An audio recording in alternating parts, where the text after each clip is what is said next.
Très bien. Alors maintenant, ce qui va nous intéresser, c'est qu'on va faire la liste des verbes. Alors, les verbes en sonique, on va les appeler nyangole.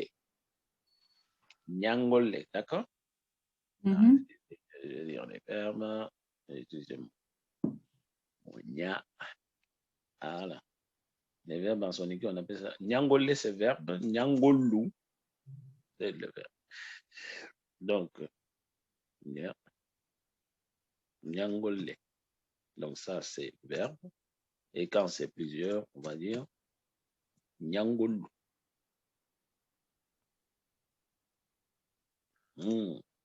Avec S. Très bien. Donc là, on va faire la liste des verbes. Alors, première, qui se lance? Alors,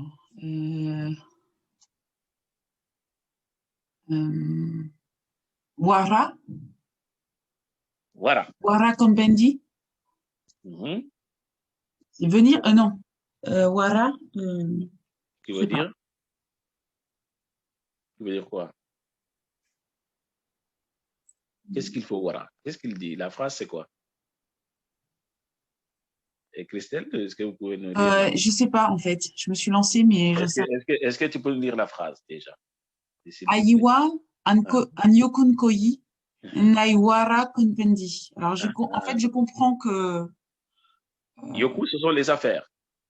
Ayoku, c'est les affaires. Le i qui est après, c'est les affaires. Il faut les poser dans la cuisine? Les mettre, les laisser dans la chambre. À Kompen, c'est la chambre? Oui, Kompe, c'est la chambre. Kompendi, c'est dans la chambre. Kompe, c'est la chambre. Le mot Kompe, c'est chambre. D'accord. Et quand on dit Kompendi, c'est dans la chambre. Dans la chambre, ouais, ok. Et Wara, c'est les mettre? Les laisser dans la chambre. Voilà, les laisser. Voilà, les laisser dans la chambre. Laisser, voilà. On peut dire par exemple, Kewara, laisse-le. Et Anyokun Kori, c'est quoi? C'est tes affaires? Anyokun Koi, ça veut dire donne-moi tes affaires. Koi ici, ça veut dire donner. Passe-moi tes affaires. Donc ici, on a un autre verbe qui est Koi. Koi ici, c'est le passe-moi. Donne-moi tes affaires. Koi, on a Koi. Donner. Tu peux dire aussi, donne-moi tes affaires ou passe-moi tes affaires. Passer aussi. Passer dans le sens passe tes affaires. Le singulier de Yokun, c'est quoi? Yoke? Yoke, voilà, c'est ça.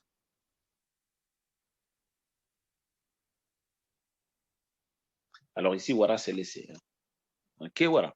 Par exemple, il y a les enfants de Assa qui, qui sont en train de l'embêter et elle veut dire à l'autre, ok, voilà.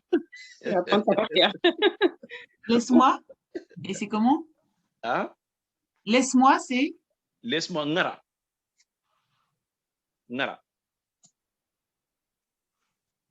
C'est-à-dire, laisse-moi. Enwara, laisse-moi. Ngara. Vous faites la liaison avec le ngara. Kewara, c'est plus laisse ça. Awara, c'est laisse. Enwaranga, c'est ça qu'on dit? Enwaraga? Non, ngara. Ngara. Gara. Ngara, avec la lettre ngala. Nara. Nara. Voilà, c'est plus simple. On dit, normalement, on dit ngara, mais comme il y a la liaison, ngara. Quand quelqu'un te dit ngara, ça veut dire laisse. Alors, après. Il y a golira, golé, travail. Alors, ici, plutôt, le golira, ici, c'est plus le travail. Donc, du coup, on ne peut pas le choisir comme verbe. Ensuite, qu'est-ce que tu as? Tigana. Tigana. Donc, ici, on va plutôt tiga. Tiga, c'est louer, remercier. Louer, remercier.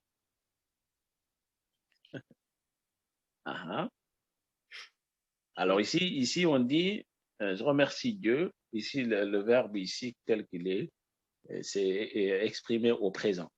Voilà, ngala tigana, ça veut dire que je remercie Dieu. Quoi d'autre? Dans la phrase, c'est nous, c'est au, donc c'est nous remercions Dieu, c'est ça? Oui, c'est ça, nous remercions Dieu. Alors le nous, il est plus, on remercie, on va dire plutôt on remercie Dieu.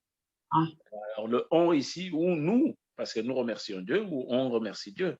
Oh. Mais le nous, il est un petit peu, on va dire, elle englobe, enfin,